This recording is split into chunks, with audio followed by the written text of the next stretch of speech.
By the spring of 1945, Nazi Germany was collapsing on every front, but its capital still hadn't fallen. What followed was one of the largest, most brutal urban battles in human history, a final, desperate collision between a dying regime and an army that had marched over 2,000 kilometers from the gates of Moscow to reach it. This is the story of the Battle of Berlin, how it began, how it unfolded street by street, and how it ended with the collapse of the Third Reich itself, a battle whose scale and brutality still shape how military historians understand urban warfare today. By January 1945, Soviet forces had already smashed through German lines in Poland during the massive Vistula-Oder offensive, advancing an astonishing distance in a matter of weeks and positioning themselves less than 80 kilometers from Berlin itself, a pace of advance that stunned even Soviet planners themselves. Meanwhile, Western Allied forces were advancing from the opposite direction, having crossed the Rhine in March and pushing rapidly deep into Western Germany, encountering weakening resistance as German forces concentrated increasingly on the Eastern Front.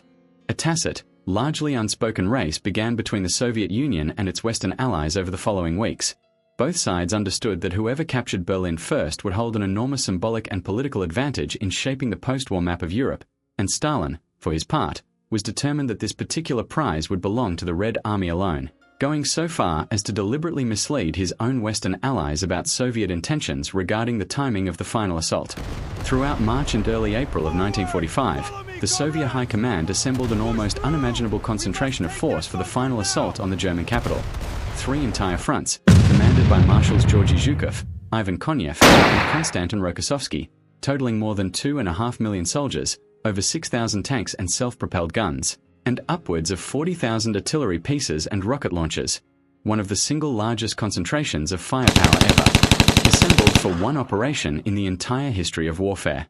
Zhukov and Konev, longtime professional rivals whose relationship stretched back years, were both given adjoining sectors of attack for the offensive, an arrangement that Stalin himself seems to have deliberately encouraged, and it would soon fuel an intense, almost reckless competition between the two marshals over which of them would be first to reach the German capital and claim the historic honor of its capture. The offensive finally began in the early hours of April 16, 1945, with Zhukov's forces launching a massive assault across the Oder River directly toward the heavily fortified Seelow Heights, a natural ridgeline that formed the last major German defensive line standing between the Red Army and Berlin itself. German defenders, dug into commanding terrain and reinforced with dense minefields and artillery, inflicted unexpectedly heavy casualties on the attacking Soviet forces during the battle's opening 2 days, forcing an increasingly frustrated Zhukov to commit his reserve tank armies far earlier than he had originally planned, a decision that created significant traffic congestion and confusion among his own advancing forces. Despite the difficult, genuinely costly fighting, sheer weight of numbers and firepower eventually broke the German line by April 19th, and Soviet forces poured through the resulting gap in overwhelming strength, finally opening the direct road toward Berlin. By April 25th, Soviet forces from both Zhukov's and Konev's fronts had linked up on roads west of Berlin, completely encircling the city and cutting it off entirely from any realistic possibility of relief or reinforcement from the outside. Inside this steadily tightening encirclement, German defenses consisted of a chaotic, poorly coordinated mix of battered regular army units, fanatically committed Waffen-SS formations determined to fight to the last man, and thousands of hastily conscripted Volkswehr militia, a desperate home guard force that included elderly men and young teenage boys handed rifles and told to defend the capital of the collapsing Reich. That same day, in a moment of genuine historical significance, Soviet and American forces made physical contact for the very first time near the town of Torgau on the Elbe River, effectively splitting what remained of Nazi Germany into 2 isolated pockets. What followed inside Berlin itself was brutal, exhausting, close-quarters urban combat unlike almost anything the Red Army had experienced in nearly 4 full years of war against Germany. Soviet infantry, combat engineers, and tanks fought their way forward building by building and street by street, often facing German defenders firing from windows, rooftops, and rubble-strewn cellars at devastatingly close range, sometimes only meters away. Soviet forces adapted quickly to these brutal conditions, forming small, specialized assault groups that combined infantry, combat engineers carrying explosives, and close tank support specifically organized for this kind of grinding, methodical urban warfare, a tactical approach that proved absolutely essential in gradually overcoming the fanatical, house-by-house resistance encountered throughout the city's densely built center. By April 29th, after days of relentless, costly fighting, Soviet forces had finally fought their way to within a few city blocks of the Reichstag building and the nearby Reich Chancellery itself, the symbolic and literal heart of Nazi Germany's crumbling government. Fighting around these final key objectives proved especially ferocious. German defenders had transformed the Reichstag into a heavily fortified strongpoint bristling with machine gun nests, and Soviet forces required an entire additional day of intense, room-by-room combat to finally clear the building completely.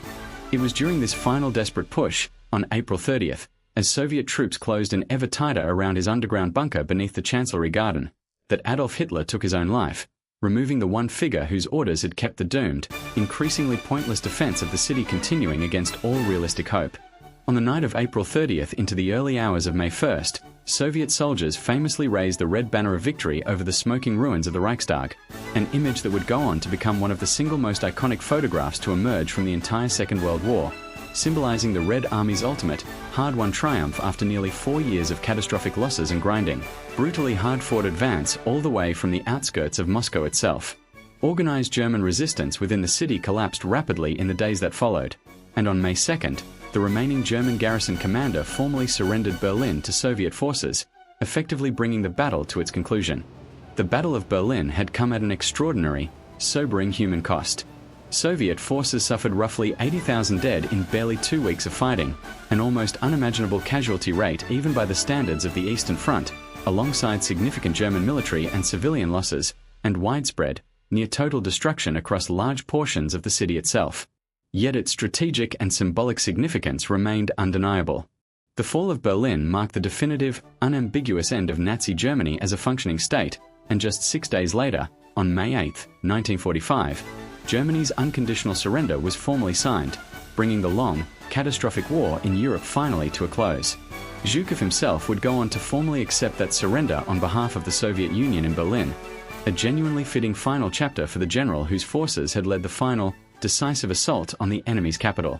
If you're finding value in this deeper look at the Battle of Berlin, please consider subscribing to the channel and hitting the bell icon so you don't miss what comes next. In our next episode, we'll turn to the single most powerful weapon ever detonated by humankind, the Tsar Bomba, and the extraordinary, unsettling story behind its creation. See you there.